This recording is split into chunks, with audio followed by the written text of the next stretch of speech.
In today's video, we're going to discuss 49ers rookie wide receiver Ricky Pearsall. Now, we understand that he got off to a slow start because of the incident that happened. And so it's definitely understandable that he didn't put up 1,000 yards or anything. But has he really been successful in his return from injury? How do the 49ers use him? What are his strengths and weaknesses? And what do we see from him on film? Watch till the end of this video and you'll have a good idea. Ricky Pearsall is 6'1", 189 pounds. And so when we think about somebody with this size, they could potentially be an X depending on their athleticism, their ability to beat press and zone coverage. They could definitely be a slot as well as a Z. Well, he was selected 31st overall by the San Francisco 49ers, and so that's first round draft capital. So that is a heavy investment made by the 49ers. Now, he's 24 years and 3 months old. He was a senior. First, he played at Arizona State, and then he transferred to Florida. He really wasn't put on the map while he was at Arizona State, but once he transferred to Florida, he really did turn it on. You might remember his amazing one-handed catch where he got demolished afterwards, and so that was really impressive. Now, moving on to his athleticism, it's remarkable. And so he ran a 4.41 40-yard dash, which is 92nd percentile in and of itself, but when you adjust for his height and weight, that gives him a 72nd percentile speed score. That's really good. Look at his burst score, 98th percentile, 97th percentile agility score, and 98th percentile catch radius. And so across the board here, he is an elite of the elite athletes. We'll see if that translates on the NFL field a little bit later, but as far as the combine numbers go, that's ridiculous. And so I took a look at weeks 1 through 18 and receivers with 40 plus targets. That was a total of 81 in the sample size. Now, Pearsall did miss some time, so I did put per game stats here. I didn't want to compare his totals to receivers who had the benefit of playing the entire season. That wouldn't be fair to him. This season, he ran 306 total routes. When we take a look at his usage, he plays 39.7% of the time in the slot and 60% out wide. And so in general, he's going to be a mixture of a slot receiver and a flanker for the most part. He can play X though. Looking at his yards per out run, his 1.31 is 71st in the sample size. So he had a couple of really big games at the end of the year, but throughout the majority of the season, he was kind of an afterthought on the offense. To be fair, to be an afterthought on the 49ers is pretty reasonable considering they have Kittle, they had Ayuk, Deebo Samuel and the like, and McCaffrey. And so that's definitely understandable. Looking at his PFF receiving grade, his 64.1 is 77th in the sample size. So PFF doesn't deem him as having done particularly well this season. Looking at his yak per reception, his 3.5 is tied for 66 in the sample size. And according to them, he has yet to make somebody miss a tackle. And so yards after catch really isn't his forte. He's fine if you give him open space, but he's not really the make you miss type of receiver. Looking at his contested catch percentage, he has a 55.6 percentage there on 9 targets, so he's completed 5. Looking at his targets per game, he has 4.2. He averages 2.8 receptions per game, 36.4 yards per game, and he's had 3 touchdowns on the season. Looking at his route win rate, his 42.9% overall win rate versus man and zone is 58th in the NFL. And so that's not terrible, but that's not remarkable either. And looking at his target separation, his 0.83 yards are 108th. That is something that I see on film. He doesn't get a ludicrous amount of separation. He can beat physical coverage at times, but sometimes it does get the better of him. And despite him running really crisp routes and understanding leverage, there's just something about him where he just doesn't create the traditional separation that people like to see, like, say, Brian Thomas Jr., Malik Neighbors, Odell Beckham used to do. And so you will see him use his physicality at the end of routes to win. And so while that doesn't look as good on film, to see somebody have to do that, he still does win, and he understands how to run his routes. And so looking at his ability to beat man and zone specifically, his PFF grade versus man of 72.0 is 58th, and his yards per route run versus man of 2.11 is 37th. I do think he's a little bit better at beating man than zone, although I don't think it's as drastic as some of these numbers might indicate. His 59.6 PFF grade versus zone is 100th, and his yards per route run versus zone of 1.12 is 87th. And so the PFF numbers definitely state that he's better against man. I do agree with that, but I don't think he's terrible against zone coverage either. He's intelligent. He understands how to work leverages, find the soft spots in the zone. And so that isn't going to be an issue for him. Looking at his PFF grade on screens, his 44.3 grade is tied for 95th. like I said, he isn't the best yards after catch guy. If you get him in open space, he can do it, but he's not really going to make you miss, as evidenced by his 0 missed tackles forced this year. Looking at his PFF grade in the slot, his 62.1 grade is tied for 112th. I don't think that he's terrible, but I do think that he's better on the boundary, so I agree to a degree there. Looking at his first downs caught, his 19 are tied for 84th, but once again, keep in mind that he's definitely missed a substantial amount of time due to the injury suffered in the offseason. Now, looking at his target accuracy, I think this can help explain to a degree some of the lack of total production. His 5.9 grade is 84th in the NFL, and so that's not very good. Looking at his yards per target, his 8.7 or 35th. And so he kind of sees a mixture of deep balls as well as some of these short routes over the middle of the field and on the boundary. So you'll definitely see that. Looking at his yards per team pass attempt, his 1.15 is 65th. So not tremendous, but not bad either. Now look at his target quality rating. 1.51 is 106th in the NFL. And so a degree of that is that the ball's placement sometimes isn't the best. You'll definitely see that a couple times here on film where he has to adjust to a poorly thrown ball. And so he hasn't been receiving the best targets either. And looking at his catchable target rate, his 37.0% is 108th. And so, yeah, there you go. Looking at his target share, though, is 14.6% is 67th in the NFL. And his target rate of 22.3% is 48th. And so the target share definitely isn't the best. That's wide receiver 3 to 4 territory. But his target rate is that of somebody that's a solid low-end wide receiver 2, high-end wide receiver 3 type. But I do think in due time that's going to get better, especially if the 49ers move on from Debo or Brandon Ayuk starts out the season slow next year. And so PFF definitely thinks that he's better against man than zone, and they think that he's had a somewhat okay rookie season, but not a tremendous one either. But does the film support this? Let's take a look. Taking a look at week 7, we have our first rookie Pearsall target. So what we're going to get from Ayuk in front of him is an out, and what you're going to get from Pearsall is an angle route. This is going to be quite effective scheming because the Chiefs are going to be in a cover 2 man, and so you'll have your 2 deep half safeties, although this safety is going to cheat down. Now, what you're going to get is straight man coverage here, and because Pearsall is going to follow on the outside of Ayuk here and then cut inside, it's going to be quite effective, and he's going to get a ton of separation. And at the end of this play, he does get hit by the safety, and so it's a good catch too. And so you see he's following behind him and then cuts inside, gets separation, good catch. Tries to fight for a couple extra yards, really isn't able to get anything going. But good scheming and good hands here by Pearsall.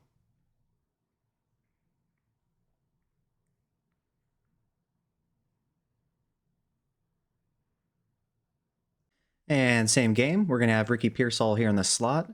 What he's going to do is a speed out, and you're going to get a comeback at the top of your screen. The Chiefs are going to be in quarters coverage or cover 4, and so you have your 4 deep quarter defenders with your underneath coverage. And so he's basically going to be one-on-one with this defender here. Watch the nifty cut and the really sharp angle that he achieves here. So he does the foot fire, and then bam! Look at that route. Boom. Wide open. Isn't really able to do very much because he didn't have a good angle there. But as far as the separation goes, absolutely there, good route, and way to take advantage of the coverage from Brock Purdy's perspective. And taking a look at week 8, we have Pearsall right here. So what he's going to do is run a little stab route where he sits over the middle of the field in between his zone. The Cowboys are going to do an interesting coverage. So this cornerback is going to match or act in man coverage against Pearsall here. But what it's really going to be is a cover 6 where you have your flat, your deep half field safety here, and then you have quarters coverage on this side with underneath coverage over the middle. And so he's going to have to fight off very physical press coverage here and make a nice catch over the middle of the field. There really isn't any yak on this play per se, but still very physical coverage.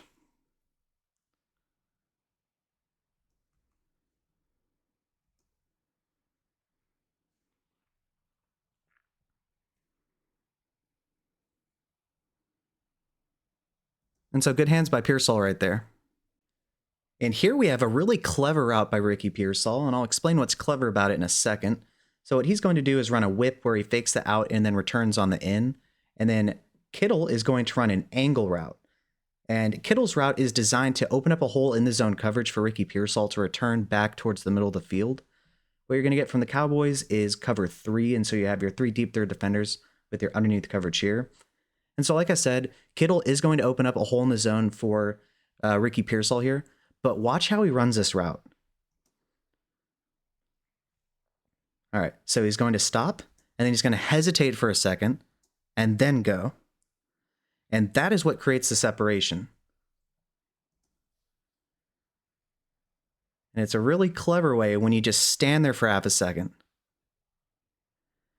And what it does is it lets the underneath defender here take himself out of the play by hovering towards the flat there. And so, bam. Fights upfield, really isn't able to get too much after the catch, but really smart route running here by Pearsall. And here against the Cowboys, Pearsall's not actually going to be targeted. We have Debo, he's going to get a tunnel screen. But you have Pearsall right here who's going to block, Kittle who's going to block, and then they're going to get some pulling action by the lineman as well to create a tunnel. The Cowboys are going to be in cover one man, and so you'll have your inside zone right here, your deep middle field safety here. And so on this play, Pearsall is going to get a decent block, but what he's not going to do is absolutely decleat the cornerback so that he doesn't get a penalty called on him. And I really like the effort after Debo initially drops this to try to stay in the play and continue blocking for Debo. And so right here, see how Pearsall doesn't decleat him. He doesn't want to get penalized. But then he sees that it's a potential fumble there. And so what he does is he tries to step in the way again while not really having the best angle per se. So he doesn't get penalized. And like I said, he did drop it, so there was nothing to block for. But I really like the effort here by Pearsall.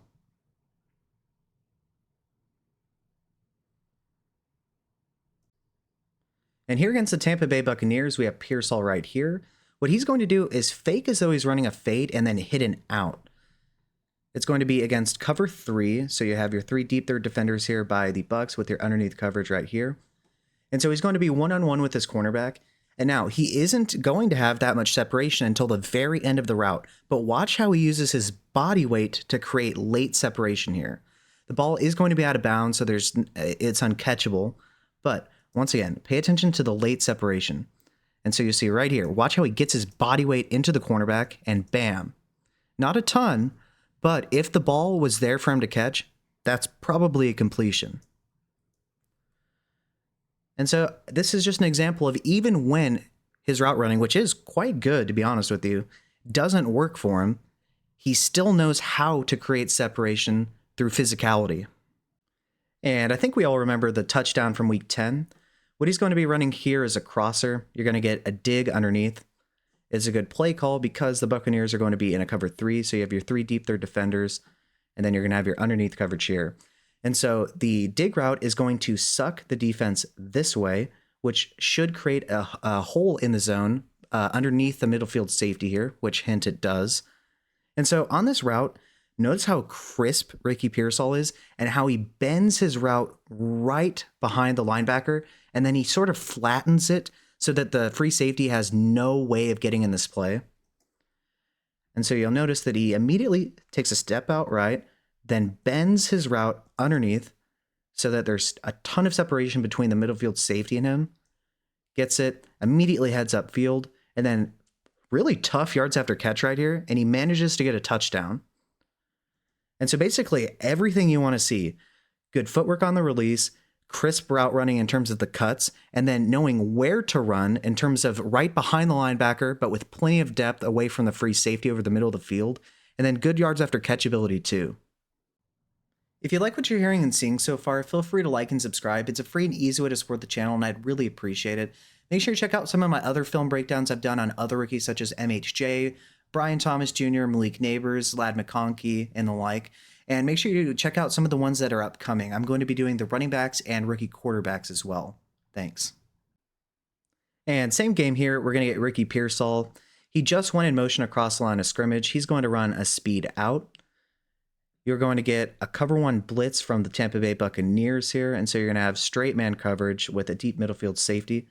And so the cornerback in man coverage is going to be off. And so it's perfect for his route. But what I really like about this is he runs his route really flat right here. It's tempting to bend this upwards, which therefore would create a lane potentially for the cornerback to undercut the route. But the way Pearsall runs this, that's just not going to happen. And so, good cut. And notice how flat this is. Perfect. And then obviously he isn't able to do very much after the catch, but he ran his route absolutely perfectly.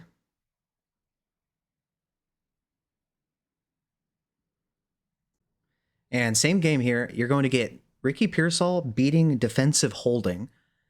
This is about as physical as the coverage can get at the NFL level without having a penalty called, and he's still going to win.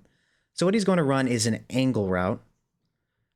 The Tampa Bay Buccaneers are going to be in a form of cover one. Now, this edge is going to be man-on-man against McCaffrey, and then you're going to have your man coverage throughout with your deep middle field safety. And so on this play, watch the physical coverage and how Ricky Pearsall beats it. And so right here, he's getting pressed, and now this is well past 5 yards. And so he throws him off of him, isn't able to get a ton of separation, but just enough, and then makes a nice, tough, contested catch. The ball's poked out after the catch, but he was down, obviously. And so here's an example of him beating tough physical coverage and defensive holding, too. And against the Bills, we have good and bad, although the weather conditions obviously are affecting everybody on the field here. So what we're going to get here is a little post by Pearsall. It's going to be against cover two, and so you'll have your flat defenders, your underneath coverage, and then your two deep halves. And so he finds himself wide open, and he stops to make himself available to Brock Purdy, who is going to roll out to the right here. And so he does what good receivers do in scramble drill and make sure that he's available for his quarterback vertically down the field. Now, as soon as the pass comes, he's going to slip and fall, and so it's going to end up being incomplete, and that's the negative here. But notice how he finds the soft spot in the zone right here, and then just kind of sits down, and then he is going to slip, so obviously it's incomplete, so that's the negative part, but I think we can all give him a break here, considering you can see the snow. But as far as the intelligence behind sitting there, making himself available in scramble drill, it's all there. It's just unfortunate that he did slip. And here against the Bears, you're going to have Pearsall running a post. It's the perfect play call against this coverage. Now, while you might think the Bears are potentially in a cover three, it's actually going to be a cover two invert, where you have your cornerbacks in deep halves, your safety steps down into a robber, and then your linebacker is going to be in a hook zone as well. And so there should be an opening in the deep third of the field here. Now, the safety is going to recognize what's happening and try to work back into the play. And if this pass had been perfect, it would have been a completion and a chunk gain. But Purdy's going to have to step up in the pocket, and the safety is going to make this a little bit challenging for him, and so it's going to be incomplete. But as far as recognizing how to run this route, it's perfect. He tries to get out of the line of sight of the safety here. Unfortunately, the safety knows what's happening, and so he's going to creep back up into it. But theoretically, this could have been a chunk gain if the pass was just a little bit better. And so I'm not going to blame Brock Purdy. He didn't want to throw a pick, obviously. But that's a chunk gain that was missed right there. But good play by the safety to get back into it. And here against the Lions, we have a touchdown by Ricky Pearsall. He's going to take the outside release to create the leverage he desires before running an out. The Lions are going to be in straight cover one man, so you have your man coverage throughout with a deep midfield safety who isn't that deep because, there's not much ground to cover here. And so he isn't really going to get much separation once again. That is kind of a recurring theme. He doesn't get a ton of separation through his route running, which is a little bizarre because he has perfect technique a lot of the time. He understands the leverage. He snaps down quickly. He makes sharp cuts. He understands to keep his, for instance, when he's running these out routes, he keeps them flat like you want so that there's no way for the cornerback to undercut it. He just isn't creating a ton of separation on some of these. And so you'll get the desired result here because he is going to score a touchdown. And that is a sharp cut to the outside. I mean, that looks good. Good coverage here. And he does make a contested catch for the touchdown here. Like I said, it's just a little bizarre sometimes that he really doesn't create the traditional separation that we want. But to be fair to him, he doesn't need separation on some of these because he understands how to work back to the football and make sure that there's no way for it to be undercut. But I am somebody that does prefer somebody that can separate naturally. But like I said, that isn't necessarily the biggest strength. And I think some of it is that teams aren't quite as scared of getting beaten deep by him. And same game here against the Detroit Lions. We have Pearsall right here. He's running a deep out. And let me tell you, this is a really good route. The Lions are going to be in a cover 2. And so there is going to be a deep middle field safety, but he's going to come up. So you have your underneath coverage, your flats on the outsides. And so on this play, note how Pearsall attacks Brian Branch right here. Then he's going to hit him with a little bit of a hezzy move, make a really sharp cut outwards, and then come back to the football at the very end to make sure there's no way that any defender can get in this play. And so I'll show you what I mean. And so right here, he is running full speed straight at Branch to not give him a tell as to where he's going. Then he hits him with a doo-doo and really flat cut considering how fast he's running. And so doo-doo, flat. And now watch the end. He's going to come back to the football. That is everything you want in that route. So he challenges him vertically, doo-doo, out, bends it down. Perfect. And on our final play in week 18, Pearsall is going to run a stutter go. And so while he hasn't gained a ton of separation vertically on film here, he is going to do so here. The Cardinals are going to be in a cover 1 man. And so you'll have your deep middle field safety here, and then you're going to have your man coverage throughout. And so he's going to be one-on-one with Max Melton here. Unfortunately, Dobbs is going to underthrow this, so he's going to use his good ball tracking ability to work back underneath the cornerback and fall to the ground catching this, and it's a really good adjustment.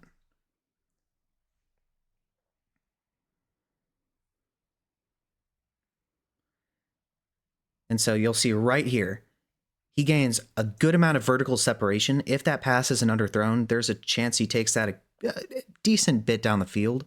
But watch what he does. He realizes that it's short, so he lets Melton get ahead of him, falls to the ground, and makes a nice catch here.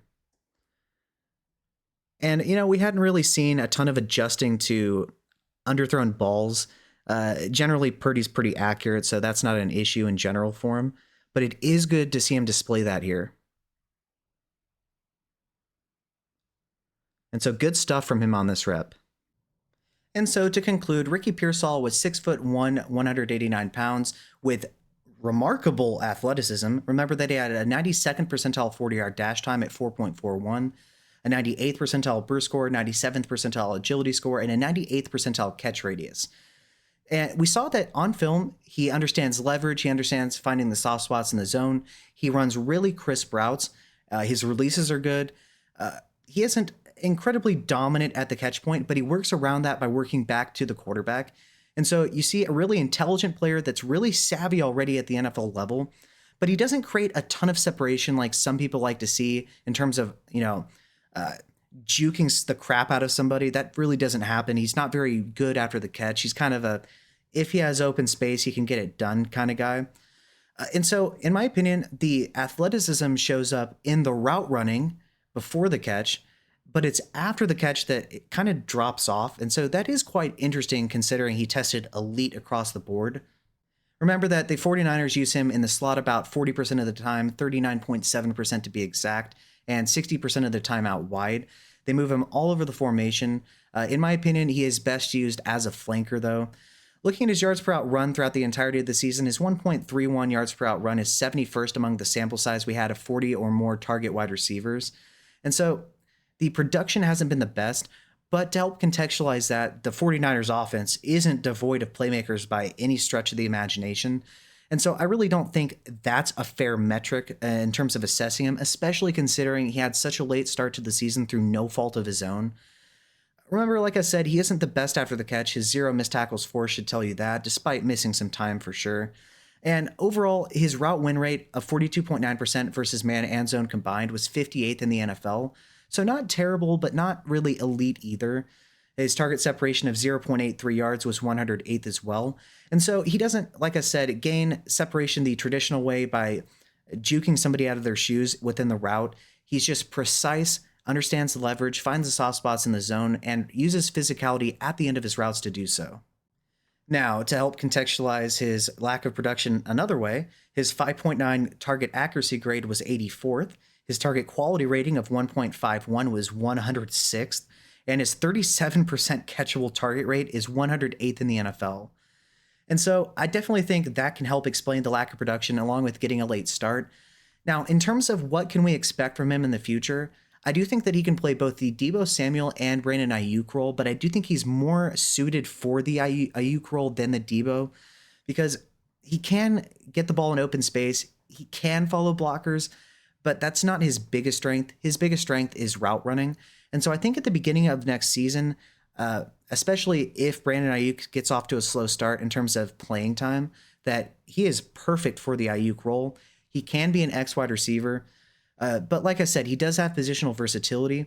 In terms of what is his max upside, I think due to his lack of traditional separation, he's never going to be the true dangerous three-level field stretcher as well as intermediate and short game type of wide receiver. I think he's going to be more of your short area and intermediate target with the occasional deep target because he can get separation vertically. It's just not his biggest strength.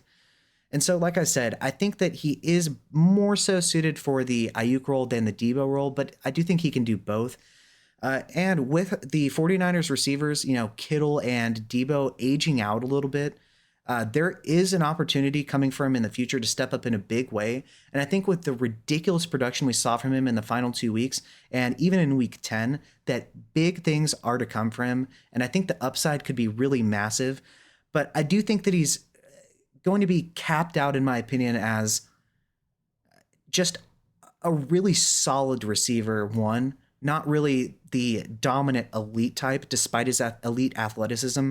And I think his inability to consistently win vertically, as well as him not being dominant after the catch, are the main reasons for that. But in terms of everything else, he really does everything else well. It's really that there wasn't much to say negative about him in terms of his film. He didn't drop the ball really. He didn't stumble on his routes.